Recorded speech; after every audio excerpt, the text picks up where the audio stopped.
Bapak, Ibu, Saudara-saudara yang Tuhan Yesus kasihi, salam sejahtera buat kita semua. Senang sekali saya bisa bertemu dengan Ibu Bapak Saudara sekalian dalam program Renungan Harian GKP Halim Perdana Kusuma. Sebelum kita membaca dan merenungkan firman Tuhan, saya mengajak kita untuk berdoa. Bapa di sorga, kami mengucap syukur kepadamu, hari baru yang Tuhan anugerahkan bagi kami. Hendak kami memulai dengan memohon pertolongan dan rahmat-Mu, dan kami rindu untuk dituntun dan dibimbing sepanjang hari ini dengan kebenaran firman-Mu. Kami mohon kuasa Roh Kudus membimbing kami memahami firman Allah, dan kami mohon Roh Kudus menuntun kami untuk melakukan setiap kebenaran firman-Mu. Berfirmanlah ya Allah, ampuni salah dan dosa kami. Dalam nama Tuhan Yesus kami berdoa. Amin. Saudara-saudara, pembacaan Alkitab kita di 1 Tawarik pasal 21 ayat 16 dan ayat 17. Saya membacakan untuk kita semua. 1 Tawarik 21 ayat 16 sampai 17, demikian firman Tuhan. Ketika Daud mengangkat mukanya, maka dilihatnyalah malaikat Tuhan berdiri di antara bumi dan langit, dengan di tangannya pedang terhunus yang diacungkan ke atas Yerusalem. Lalu dengan berpakaian kain kabung sujudlah Daud dan para tua-tua, dan berkatalah Daud kepada Allah, bukankah aku ini yang menyuruh menghitung rakyat, dan aku sendiri yang telah berdosa dan yang melakukan kejahatan? Tetapi domba-domba ini, apakah yang dilakukan mereka? Ya Tuhan Allahku, biarlah kiranya tangan-Mu menimpa aku dan kaum keluargaku, tapi janganlah tula menimpa umat-Mu. Demikian pembacaan firman Tuhan. Terpujilah nama Tuhan. Bapak, Ibu, Saudara, tema renungan kita hari ini ialah tanggung jawab seorang pemimpin. Saudara-saudara, Raja Daud adalah seorang pemimpin yang besar, tapi ia juga manusia yang tidak luput dari kesalahan. Dalam bacaan ini Daud menyadari bahwa keputusan yang ia buat, dalam hal ini memerintahkan sensus kepada rakyat, telah mendatangkan murka Tuhan. Kita belajar dari keputusan yang salah yang dilakukan oleh Daud, bahwa ternyata dia memiliki sikap yang menyadari dosa. Ia tidak menyalahkan orang lain atau mencari pembenaran, apalagi mencari-cari siapa yang harus dikorbankan.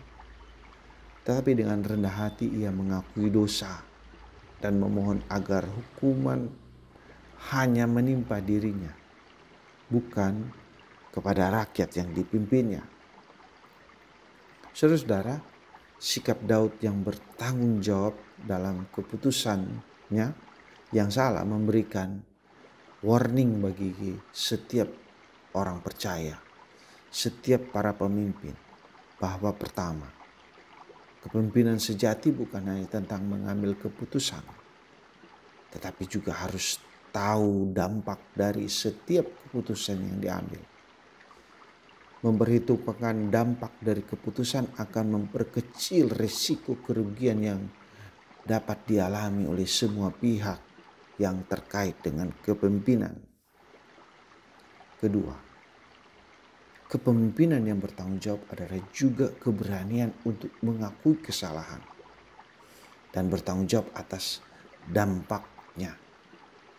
Bahkan rela memohon maaf dan tersungkur di hadapan Tuhan, mengakui dosa, dan berkomitmen melakukan kebenaran.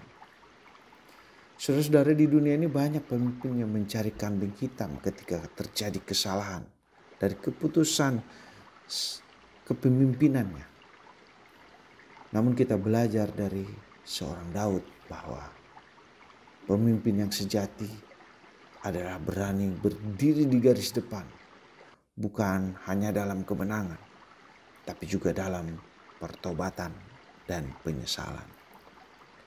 Saudara-saudara, dalam kehidupan sehari-hari kita mungkin tidak menjadi seorang pemimpin seperti Raja Daud. Tetapi kita semua adalah pemimpin dalam kapasitas kita masing-masing. Kapasitas kita sebagai keluarga, entah seorang ayah, entah seorang ibu, anak. Kapasitas kita sebagai pekerja, pegawai negeri, Tentara Nasional Indonesia Angkatan Udara misalnya, atau pelayan Tuhan.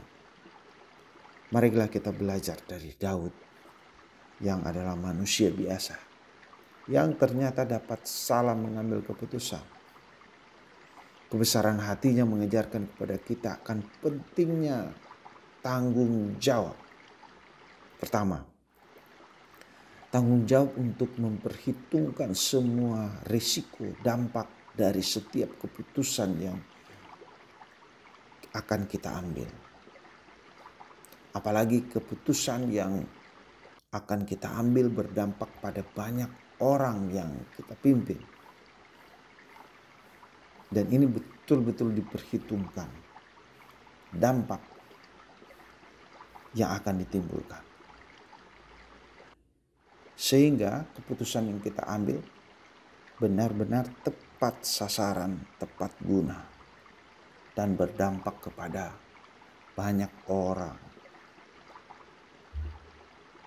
Dampak positif tentunya. Yang kedua, mengakui kesalahan dan berani mempertanggungjawabkan semuanya di hadapan Tuhan dan sesama. Atau hidup dalam pertobatan tiap saat. Ini penting dari seorang pemimpin atau setiap kita, karena pasti dalam kehidupan kita sehari-hari tak jarang kita mengambil keputusan yang salah. Yang ketiga, kesediaan diri untuk mau dipulihkan Tuhan agar dapat mengalami keselamatan kekal bersama Tuhan Yesus di dalam kerajaan sorga. Terpujilah Kristus, nama Tuhan dipuji dan dimuliakan. Amin. Mari kita berdoa. Kami mengucap syukur kepadamu ya Allah, karena berkat-Mu sehingga kami semua dapat hidup dan kami dapat belajar kembali dari firman Allah untuk kami bertanggung jawab dari setiap keputusan yang kita ambil.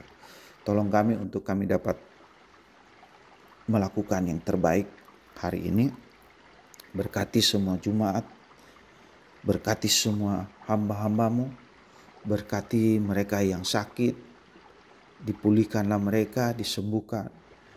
Berkati mereka yang bimbang sehingga mereka tetap dipertetapkan iman, percaya dan harap hanya kepada Allah Bapa, Anak dan Roh Kudus. Kami menyerahkan hari ini ke dalam kuasa kasih-Mu ya Allah. Terpujilah nama-Mu kekal selama-lamanya. Amin.